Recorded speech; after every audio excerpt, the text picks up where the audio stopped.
கலைஞர் கருணாநிதி அவர்களை பற்றி மறுமலர்ச்சி திராவிட முன்னேற்றக் கழகத்தின் பொதுச் செயலாளர் வைகோ அவர்கள் கூறியதை தற்பொழுது காண்போம். ஏழை எளிய பள்ளி படிப்பையும் முடிக்க இயலாத வழியில் வந்தவர்தான் இன்றைக்கு பல பல்கலைக்கழகங்களை உருவாக்கினார். அதற்கு காரணம் அவரின் உழைப்பு உழைப்பு உழைப்பு என்ற கொள்கையே.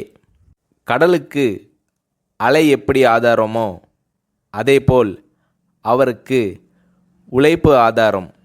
1975 அவசர நிலையை உள்ளே அனுமதிக்க மாட்டேன் என்று தம் ஆட்சி பறிபோகும் என்று தெரிந்தே கம்பீரமாக முழக்கமிட்டு ஆட்சியை பறிகொடுத்து ஜனநாயகத்தை காப்பாற்றிய தலைவரே கலைஞர் என்று கலைஞர் கருணாநிதி அவர்களை பற்றி மறுமலர்ச்சி திராவிட முன்னேற்றக் கழகத்தின் பொதுச் செயலாளர் வைகோ அவர்கள் கூறுகிறார்.